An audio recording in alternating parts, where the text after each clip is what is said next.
என்ன, மிர்சா ஹக்கீம் அவர்கள் வருகிறாரா? உனக்கு தெரியுமா ஹோஷியார், அப்பொழுது நாங்கள் வயதில் மிகவும் சிறியவர்கள். அந்த பருவத்தில் ஹக்கீம் அவர்கள் எங்கள் இருவருடனும் நன்றாக விளையாடுவார். நாங்கள் சேர்ந்து நிறைய விளையாட்டுகளை விளையாடி இருக்கிறோம். இந்த ஹக்கீம் மிர்சா யார் தாயே? அனைவரும் சந்தோஷமாக இருக்கிறார்கள். அவர் ஷஹின்ஷாவின் சகோதரர் ஆவார். ஒரு விதத்தில் உனக்கு சித்தப்பா ஆவார். அவர் விரைவிலேயே வந்து விடுவாரா? ஆம். அப்படி என்றால் நானும் என் கொழுந்தனாரை வரவேற்க வேண்டும் அல்லவா? தங்களின் இளைய மகன் வந்து கொண்டிருக்கிறார். தாங்கள் இன்று இருந்திருந்தால் மிகவும் சந்தோஷத்தின் உச்சியில் ஆழ்ந்து போயிருப்பீர்கள். நான் ஹுமாயூன் அவர்களின் சரித்திர கதையில் மகாச்சோச்சா மிர்சா அவர்களின் பேரையும் சேர்த்திருக்கிறேன். அல்லாவின் கருணையை பார்த்தீர்களா? அவரே வந்து கொண்டிருக்கிறார். மிகவும் அன்பானவர் அஹீம். நில், நீ இங்கிருந்து செல். அவள் என்னுடன் தான் இருப்பாள். ஒரு விஷயத்தை தெளிவாக கூறுகிறேன். ஒருமுறை உன்னை நான் மன்னித்து விட்டு விட்டேன்.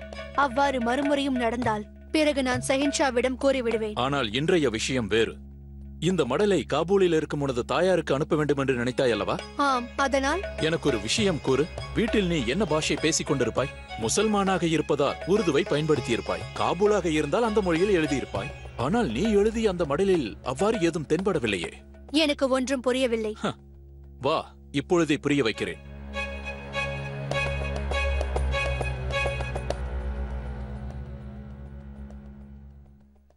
என்ன செய்ய சொல்கிறீர்கள்? மனம் இன்னும் ஆறவில்லை. தாங்கள் எதற்காக முகத்தை திருப்பிக் கொள்கிறீர்கள்?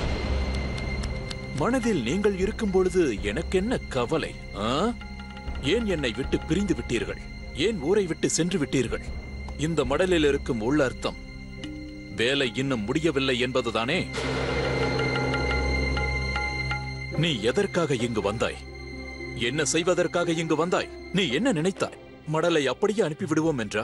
எங்களுக்கு தெரியாமல் போய்விடும் என்று நினைத்தாயா? புதிர்கள் கொண்ட மடலை கண்டுபிடித்து பாட்ஷாவிற்கு நான் தான் அனுப்புவேன். நான் எனது அன்னைக்கு எந்த பாஷையிலோ மடல் எழுதி அனுப்புகிறேன். அதில் என்ன தவறு இருக்கிறது? நான் ஒன்றும் தவறாக எழுதவில்லை. நீங்கள் தான் தவறாக எதையோ புரிந்து கொண்டு. மரியாதையாக கூறு. இதில் நீ குறிப்பிட்டது எந்த விஷயத்தை பற்றி? இத்தனைக்கும் உன்னுடைய அன்னை என்பவள் யார்? அர்த்தமில்லாமல் எழுதினால்தான் புரியுமா? மரியாதையாக உண்மையை கூறு. இல்லை என்றால் இந்த விஷயத்தை நான் பாட்ஷா அவர்களுக்கு தெரிவித்து விடுவேன். ராஜ துரோகம் இழைத்ததற்காக உன்னுடைய அழகிய முகத்தை கோரமாக்கி விடுவார். நீ என்ன நினைக்கிறாய்? இதையெல்லாம் பாஷாவிடம் காண்பித்தால் அவர் உடனே நம்பி விடுவாரா? நான் அவருக்கு விசேஷமானவள். நானும் சாதாரணமானவன் அல்ல. சாம்ராஜ்யத்தில் முக்கிய பொறுப்பில் இருக்கிறேன். எனக்கும் விசாரிக்கும் உரிமை இருக்கிறது. இங்கே பாருங்கள், நான் வெறும் ஒரு அடிமைதான். இங்கிருக்கும் தாசிதான். ஏன் தேவையில்லாமல் இப்படி தொந்தரவு செய்கிறீர்கள்? நான் தவறாக எந்த மடலையும் எழுதவில்லை. சரி, ஒப்புக்கொள்கிறேன். நான் பாட்ஷாவிடம் செல்லவில்லை. ஆனால் அதற்கு பதிலாக எனக்கு என்ன கிடைக்கும்? அதையும் நானே கேட்டுக்கொள்கிறேன். ஒரு இரவு மட்டும் உன் அழகை எனக்கு கொடுத்துவிடு. பிறகு நான் இந்த விஷயத்தை பாட்ஷாவிடம் கூற மாட்டேன். இங்கேயே இந்த விஷயத்தை மறந்து விடுகிறேன். இன்று இரவு அரசு மடல் விடுதியில் உனக்காக நான் காத்துக் கொண்டிருப்பேன். வருவாய் அல்லவா? நீ வந்துவிட்டால் இந்த செய்தி பாட்ஷாவிடம் செல்லாது. வரவில்லை என்றால் இந்த செய்தி நிச்சயம் பாட்ஷாவிடம் சென்றுவிடும். நீ புத்திசாலி, பாட்ஷாவுடைய விசேஷ தாசி அல்லவா? அதனால் நான் உன்னை நிச்சயம் வற்புறுத்த மாட்டேன். முடிவை நீதான் எடுக்க வேண்டும். இப்பொழுது செல்.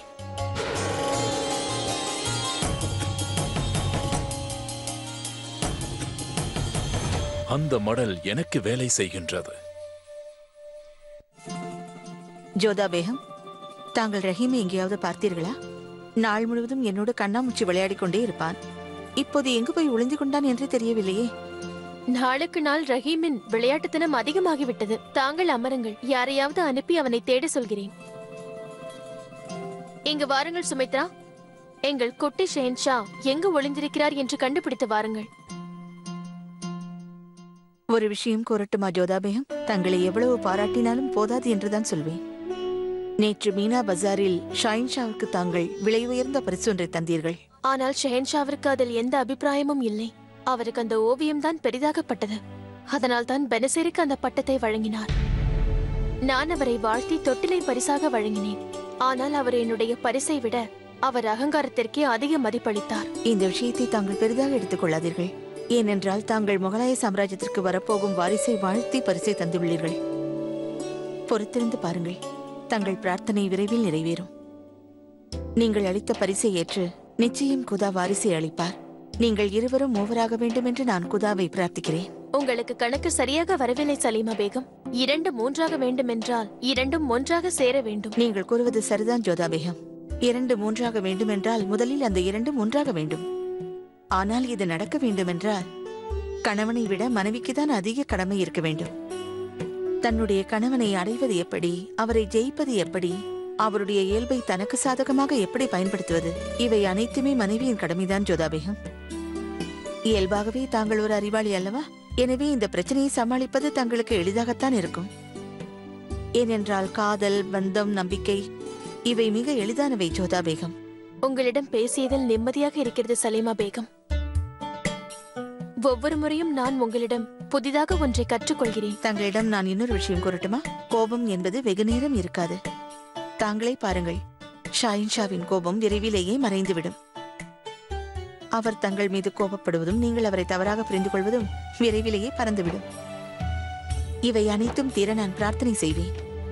எனக்கு இப்பொழுது விடை கொடுங்கள். இல்லை என்றால் ரஹீம் விளையாடிக் கொண்டேதான் இருப்பான். குதா ஹாஃபிஸ். வணக்கம் சலீமா பேகம்.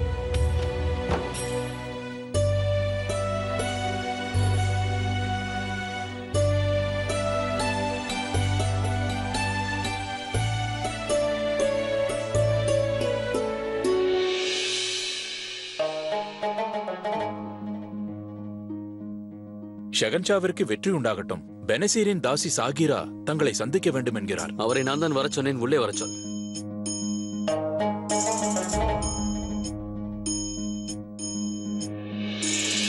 ஹுசூருக்கு வெற்றி உண்டாகட்டும். பெனசரை பற்றி நான் தங்களிடம் சற்று பேச வேண்டும். யாகுதா, ஒருவேளை அவன் அந்த மடல் விஷயத்தை ஷஹன்ஷாவிடம் கூறியிருப்பானோ? கட்டளையிடுங்கள் ஹுசூர்.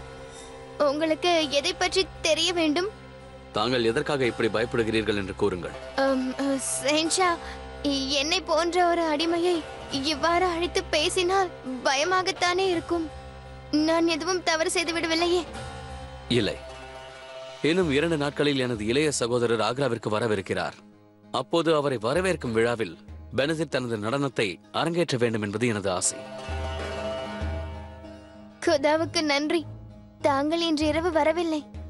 2 3 நாட்களுக்குள் அவர் சரியாகி விடுவார். சரியாகி விடுவார் என்றால்? நேற்று நான் அவரிடம் பேசிய போது நன்றாகத்தானே இருந்தார்.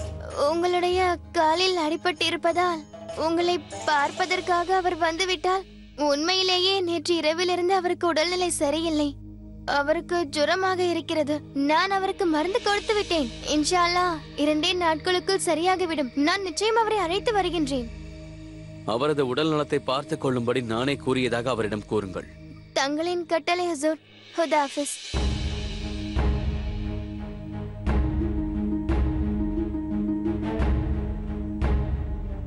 பெனசீருக்கு உடல்நிலை சரியில்லை. இது ஒன்றும் கெட்ட செய்தி இல்லையே. ஜோதா பேகம் எனக்காக மருந்து தயாரிக்கும் போது ஏன்?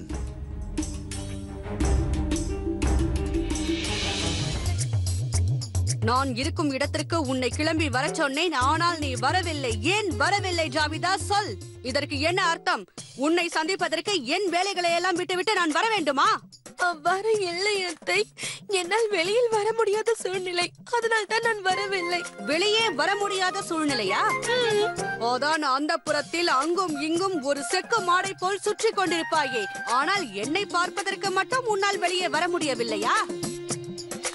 முகத்தை எதற்கு முக்காடால் மூடிக்கொண்டிருக்கிறாய்? முக்காடை எடு. இல்லை அத்தை. ஜாவிதா, உடனே அதை எடு. உன்னைத்தான் அந்த முக்காடை எடுத்து விடு. ஜோவிதா, உன் முக்காடை நீக்கென்று நான்... யா அல்லாஹ்! நான் தான் அத்தை. ஜாவிதா உங்களுடைய மருமகள். எப்படி? என்னவென்றால், நான் பெனசீர் போல் அழகாக இருக்க நினைத்தேன். ஒரு அழகு சாதனத்தை பூசினேன். இவ்வாறு ஆகிவிட்டது. நான் எந்த முகத்தோடு வெளியே வந்தால் அனைவரும் என்ன கூறுவார்கள்? மகாமங்காவின் மருமகள் முகத்தை பாருங்கள் என்று சிரிப்பார்கள். ஆனால் ஜாவிதா, நீ ராஜ வைத்தியரிடம் சென்று இருக்கலாம் அல்லவா? ஐயோ அத்தை, அதற்கு நான் வெளியே செல்ல வேண்டும் அல்லவா?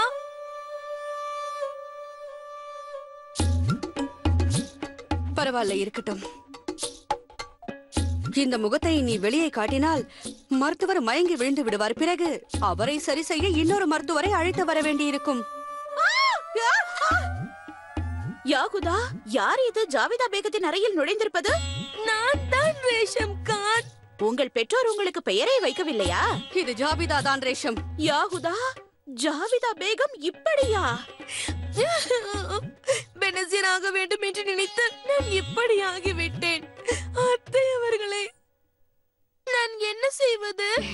நான் ஏதாவது செய்கிறேன் ஜாவிதா, நீ வாயை மூடிக்கொண்டிரு. ரேஷம், நீ சென்று ராஜ வைத்தியரை உடனே அழைத்து வா. உன்னிடம் கூறினேன், செல். சென்று வைத்தியரை அழைத்து வா. ஆகட்டும் ஹுசூர். முட்டாள், உன்னை சொல்லவில்லை, ரேஷமை சொன்னேன். ஆ? எல்லாம் சரியாகிவிடும். ஆனால் எவ்வளவு காலம் என்றுதான் சொல்ல முடியவில்லை. அதையெல்லாம் விடுங்கள் அத்தை அவர்களே. எனக்கு எதை நினைத்து பயமாக இருக்கிறது தெரியுமா? மீனா பசாரில் நான் இந்த மருந்தை யாருக்கெல்லாம் அளித்தேனோ அவர்களுக்கெல்லாம் என்னவாகும்? ரேஷம், உங்களுக்கு மருந்து வேண்டுமென்றால் கோரி இருக்கலாமே. நான் தாசியிடம் கொடுத்து அனுப்பியிருப்பேன். மருந்து போட்டுக்கொண்டால் ஓய்வெடுக்க வேண்டும். இப்படி அங்கும் இங்கும் சென்று கொண்டிருந்தால் எவ்வாறு ஆறும்?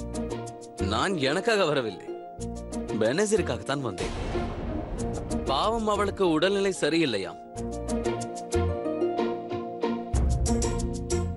எனக்கு நன்றாக தெரியும். அவர் நன்றாக இருக்கிறார். நன்றாகத்தான் அரண்மனையை சுற்றி வருகிறார். சுற்றித் திரிவதால் அவர் ஆரோக்கியமாக இருக்கிறார் என்று அர்த்தமில்லை. என்னை பாருங்கள், நானும் தான் சுற்றுகிறேன். ஆனால் எனது காலில் காயம் இருக்கிறது. சரி, பெனசீருக்கு காய்ச்சல் அடிக்கிறது. அவருக்கு ஏதாவது மருந்து தாருங்கள். ஷேன்ஷா, அவருக்கு மருந்தளிக்க இந்த மாளிகையில் பலர் இருக்கிறார்கள். ஆனால் அவர்கள் உங்கள் அளவுக்கு அல்ல. அதனால் தான் உங்களிடம் கேட்கின்றேன். தயார் செய்யுங்கள்.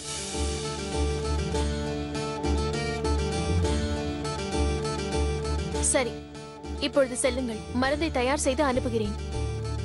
நான் இங்கே இருக்கின்றேன். நீங்கள் வேற ஏதாவது கலந்து விட்டால்? ரேவா, துளசி, மிளகு, லவங்கத்தை எடுத்து வா.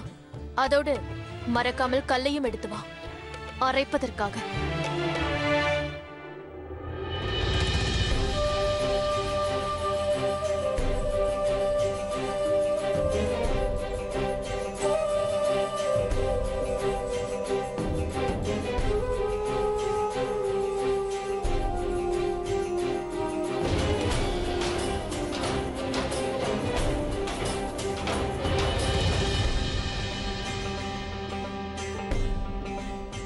ஷேன்ஷா, என்னுடைய வஸ்திரங்களை பெனசீருக்கு அளிப்பது உங்களுக்கு பிடிக்கும் அல்லவா?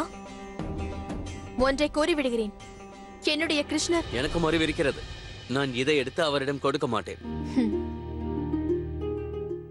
அதோடு பெனசீருக்கு எதற்காக இந்த புல்லாங்குழலும் மயிலிறகும் தேவைப்படும்? ரேவா, விரைவாக வரப்போகிறாயா இல்லையா? நன்கு வீரியம் கொண்ட மருந்தாக பார்த்து அறையுங்கள். எந்த குறையும் வரக்கூடாது. உங்களுக்கு மிகவும் கவலை அல்லவா அந்த பேரிசரை பற்றி? நிச்சயமாக. ஏனென்றால் அவர் விசேஷமானவர்.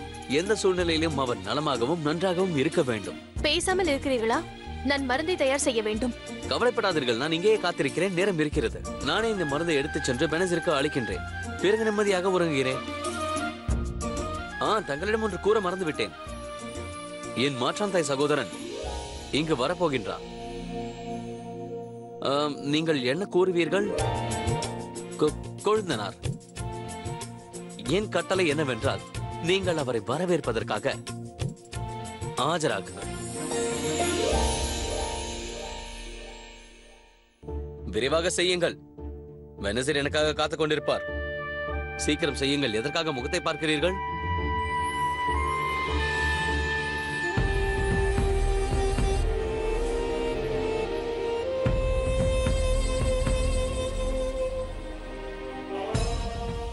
அனைவரும் முன்பும் தொட்டிலை அளித்து என்னை அவமானப்படுத்தினீர்கள். அதற்காக நான் உங்களை மன்னிக்க மாட்டேன் ஜோதா பேகம்.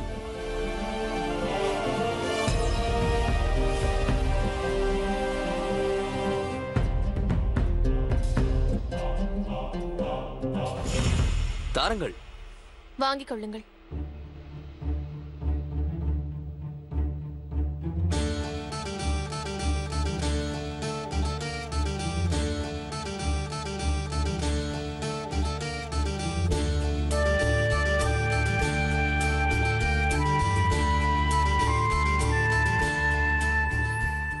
நன்றி.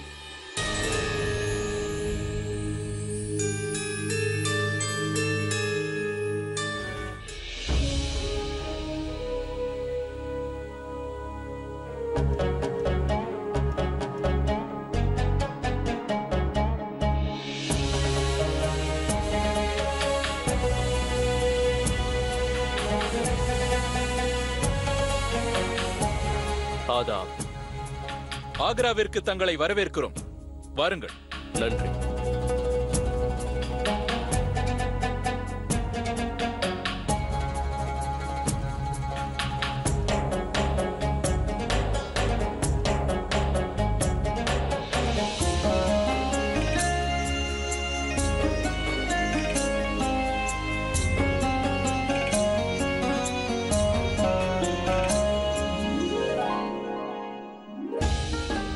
ஆதாப் பெரியம்மா அவர்களே. தங்களை நான் வரவேற்கிறேன். வெற்றியோடு இரு. மிக்க மகிழ்ச்சியாக இருக்கிறது. எனக்கும் உங்களை சந்தித்தது மிக்க மகிழ்ச்சியாக உள்ளது. ஹக்கீம் மிர்சாவை ஆக்ராவிற்கு வரவேற்கிறேன். ஆதாப் மகாமங்கா. என் தாயார் உங்களுக்கு சலாம் கூற சொன்னார். உங்கள் தாயாருக்கு என் சார்பாக என் சலாமை தெரிவியுங்கள். ஷெஹன்ஷா அவர்களுக்கு என் ஆதாப். இளைய சகோதரனை சலாமோடு சேர்த்து கட்டி அணைக்க வேண்டும்.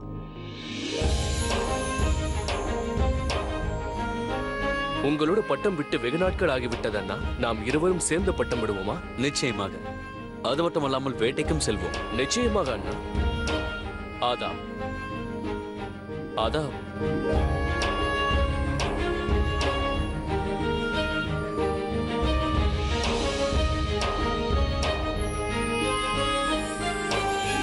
தாங்கள் என்ன செய்கிறீர்கள்? ராஜபுத்திரர்கள் பெரிய அண்ணியை இப்படித்தானே வணங்குவார்கள்? உங்கள் வழக்கங்களை நான் நன்கு அறிவேன் அண்ணியவர்களே.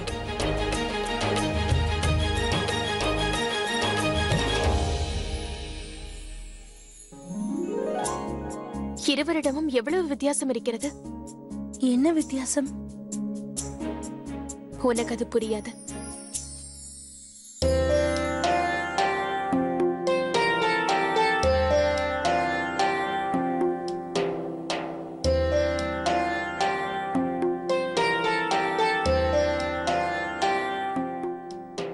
ஆதாப் ஜோதா பேகம். வணக்கம் சலீமா பேகம். அமருங்கள். மோதி, இப்பொழுதெல்லாம் உன்னுடைய வேலை சரியாக இல்லை. என்னிடம் கொடு, நானே இதை செய்து கொள்கிறேன். ஜோதா பேகம், இந்த மருந்து யாருக்காக? ஷெஹன்ஷாவின் விசேஷ தாசை பெனசிற்காக. ஏன்? ஏனென்றால் ஷெஹன்ஷாவே தன்னுடைய பிரியமான பெனசிற்காக அரைக்க சொன்னார். முதலிலேயே தயார் செய்து அனுப்பி வைத்து விட்டேன். ஆனால் ஷெஹன்ஷாவை எவ்வாறு நம்புவது? நள்ளிரவில் மறுபடியும் ஞாபகம் வந்து மருந்தை கேட்டால் அதான் இப்பொழுதே தயார் செய்கிறேன். என்னை மன்னித்து விடுங்கள். இந்த வேளையில் உங்களுக்கு என்ன வேண்டும் என்றே நான் கேட்கவில்லை. என் மனதில் உள்ளதை கொட்டிவிட்டேன். இதில் தவறொன்றும் இல்லை ஜோதா பேகம். நீங்கள் என்னை சகோதரியாக நினைக்கிறீர்கள். தங்கள் மனதில் இருப்பது என்னிடம் கூறாமல் வேறு யாரிடம் கூறுவீர்கள்? அது இருக்கட்டும் ஜோதா பேகம். நானும் என் மனதில் இருப்பதை உங்களிடம் கூறட்டுமா? தாங்கள் கேட்பதற்கே அவசியமில்லை, கேளுங்கள். ஜோதா பேகம், ரஹீமின் தாய்க்கு காலம் சென்ற நிவாத்தி பேகம் மீது அதிக பொறாமை இருந்தது. ஏனென்றால் காலம் சென்ற என் கணவர் என்னை விட அதிகம் அவரைத்தான் நேசித்தார் என்று நினைத்தேன். ஆனால் அவர் இறக்கும் முன்பு அவரிடம் என்னை அழைத்து ரஹீமை என்னிடம் ஒப்படைத்து விட்டார். நான் அவர்களிடம் கேட்டேன், நான் தங்கள் மீது பொறாமையாக இருந்தும் என்னிடம் ஏன் ஒப்படைக்கிறீர்கள் என்று. உங்களுக்கு தெரியுமா ஜோதா பேகம், அந்த நிலைமையிலும் சிரித்துக்கொண்டே அவர் என்னிடம் ஒன்று கூறினார். தாங்கள் என் மீது பொறாமை கொள்வதற்கான காரணம் பைரம் கான் மீது தாங்கள் கொண்டுள்ள காதல் தான் என்றார். நீங்கள் எவ்வளவு அவரை காதலித்தீர்களோ அதுபோல் நானும் அவரை அவ்வளவு காதலித்தேன். ஜோதா பேகம் ஒரு விதத்தில் பொறாமையும் காதலின் வெளிப்பாடுதான். பொறாமை எங்கிருக்கிறதோ அங்குதான் காதலும் இருக்கும். நீங்கள் அவர் மீது கோபம் கொள்ளலாம், பொறாமை கொள்ள மாட்டீர்கள்.